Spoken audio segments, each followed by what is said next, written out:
Welcome back to another episode of Rock Boys Football. Mike Elko, Texas A&M, getting active early Sunday morning in the transfer portal as former Georgia cornerback Julian Humphrey committing to Texas A&M. This kid, to me, is one of the more fascinating players that you're going to see in the transfer portal. Look, there are some Georgia fans that were frustrated with how Julian Humphrey played in 2024, and I think rightfully so because of what this kid can be. But at the end of the day, like, look, Kirby Smart does not play players 400 plus snaps in a year, 10 starts for Georgia in 2024, if they're not solid football players.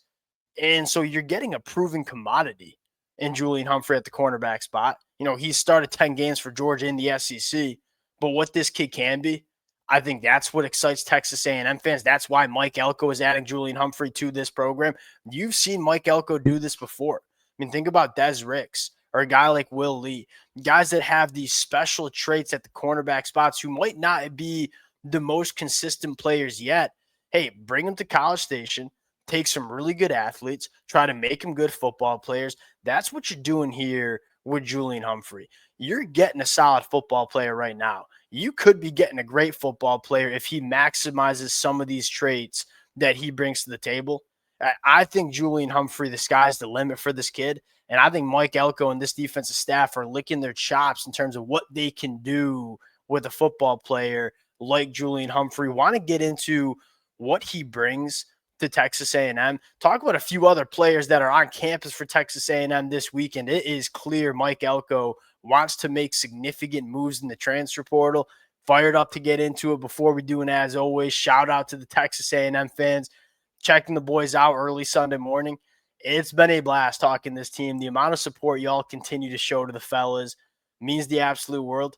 If y'all do enjoy the content, consider subscribing to the channel. Appreciate you guys. Without further ado, let's get into Julian Humphrey. And again, to me with Julian Humphrey, it starts with what this kid can be. And you kind of think of Julian Humphrey kind of like a light bulb. You've seen the flickers at time, but I don't think it has necessarily turned on. And he's going into year 4. Mike Elko and this Texas A&M staff, their job here is to get that light bulb fully turned on. Because if it turns on, I think you're getting an all-conference cornerback. And I think a lot of Georgia fans would probably agree with that. Look, Julian Humphrey, at times you want to say, hey, you're 6'1", you're 195 pounds, be a little bit more physical. That was the first thing that kind of jumped out to me. You see the flashes of the physicality that he can bring, but you don't always see it on a consistent basis. If this kid can bring that, and if this kid can maximize himself, again, you're talking about, in my opinion, special traits like 6'1", 195, one of the fastest football players on the football field. If you can get the best out of Julian Humphrey, I think you're getting a true difference maker at the cornerback spot. But again, this is not just a lottery ticket addition. Like, yes, I think the ceiling for this kid is extremely high, but at the end of the day, he has played a lot of football in the SEC and has played relatively well. You don't start that many games for Georgia's defense if you're not a solid football player. So you're getting a solid player that gives you a baseline starter in the SEC, but potentially getting a guy that I think could be an all-conference kind of guy, certainly an NFL dude if he puts it all together. Like, that to me is checking a lot of boxes in terms of what you're looking for in the transfer portal. And, you know, you kind of look at the Texas A&M secondary. It's no secret what Mike Elko is trying to do. One, it is a clear MO in terms of what he wants in his boundary cornerbacks. He wants them big, long, and fast. Those are the traits that you want in your boundary cornerbacks. Mike Elko is just collecting a bunch of really talented cornerbacks and saying, hey, can we get the best out of these guys? And if you do, you're going to have a really good secondary. And it was a secondary that massively improved from 2023. Can it take that next step heading into 2025?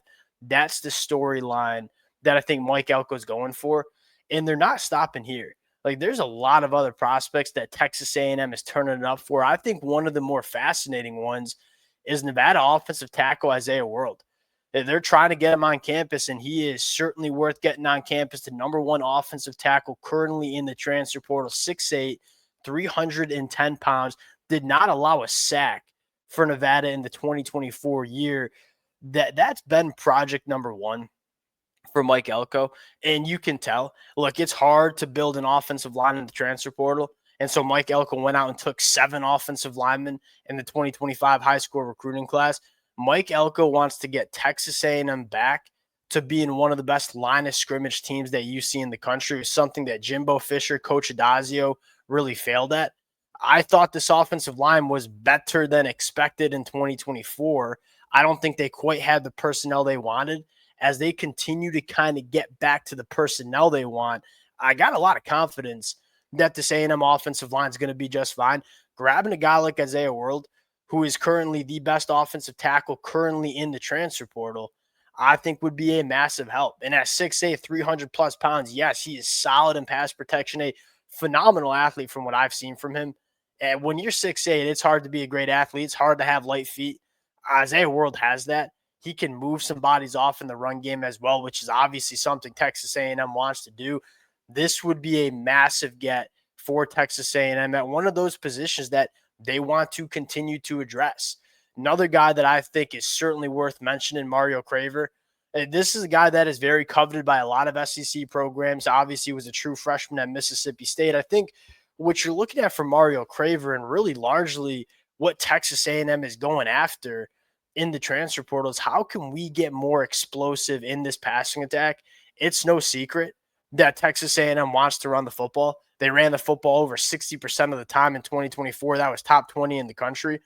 But when they do want to throw, and this kind of goes back to Colin Klein and his mindset back at Kansas State, was, hey, when we are throwing the football, we want to be explosive. I don't think Texas A&M had enough difference makers on the outside in 2024. That seems to be a priority for Texas A&M going into 2025. Mario Craver, he kind of reminds me a little bit of Tez Johnson. And I know that's an aggressive comp, but at 5'10", 175, his movement skills are off the charts. I mean, he can create separation like the best of them. Averaged over 21 yards per catch, averaged up to target of 18 yards down the field. Mario Craver, 10-7 out of in the 100-meter out of high school. This is a wide receiver that really can give you that explosive element in your passing attack, and was really productive at Mississippi State in the SEC as a true freshman. You know, he wants to, what it seemingly is I want to build a wide receiver room that can go make plays for our quarterbacks down the field. Mario Craver would be a really good help. Another guy that is, hey, you want to be explosive. It doesn't get much better in terms of vertical presence than Nick Anderson. Now, Nick Anderson, it's a small sample size for him. He's really only played 1 year, but when he did play, caught for over 700 yards, averaged over 21 yards per catch. I don't think it's a coincidence that all these wide receivers that Texas A&M is going after right now are guys that can work vertically down the field. The kind of different wide receivers, right? Mario Craver, more of a 5'10", 175, really, really fast guy. Nick Anderson, 6'4", 220, that can work, a big body boundary wide receiver. I don't think Mike Elko cares what it looks like. We just need wide receivers that can give us a little bit more explosiveness in that passing attack. Both Nick Anderson and Mario Craver certainly can do that. And then probably, or arguably, one of the most important positions to this Texas A&M offense, the tight end spot. Tight end spot was solid. Again, I think it's certainly a position that Mike Elko has identified that can be upgraded.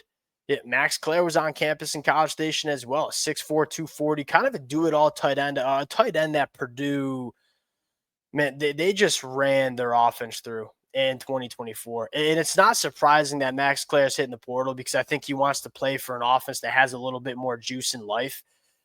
Do-it-all tight end that does not drop footballs, that creates separation, that can get it done as an inline blocker. It's hard to find tight ends that are really good blocking, whether it's in line or on the perimeter, and then also give you some juice in the passing attack. I think Max Clare's that guy. You look at Micah Riley, the other tight end that Texas A&M has taken in the portal. Micah Riley, kind of just a blocker. It's no secret why Texas A&M is bringing him into the program. Max Clare, to me, yes, can get it done as an inline blocker, but also gives you some big-time pass-catching juice as well. And in this modern era of college football, it's kind of hard to find those guys. You have the tight ends that might be really good pass catchers, but kind of liabilities in the run blocking department. And then you have some tight ends that are really good run blockers, but don't give you much juice as pass catchers. Max Clare's a guy that kind of blends those two lines really well. That's the reason he's the number one tight end in the portal. Last one I want to talk about, Jack Pyburn. This is going to be a big emphasis. Texas A&M right now is kind of thin on the defensive line with all the guys that are going to the NFL. They're replacing a lot of really good football players. You want to make sure, one, you have good football players. Two, you want to be deep on the defensive line. To me, Jack Pyburn checks off both of those boxes. I mean, he's a guy that has given Florida some really good reps over the last couple of years, but is also a guy that when you look at him, say, can be a quality piece that you can rotate in and kind of get creative in terms of how you want to use him. I think he's a very good presence in the run game, a guy that can certainly set the edge defending the run, but also give you some juice as a pass rusher as well. I would expect Texas A&M, again, kind of going back to Mike Elko and his philosophy of controlling the line of scrimmage. You want to be deep and you want to be good on both sides of the line of scrimmage. That is clearly what Mike Elko is trying to do with this Texas A&M program.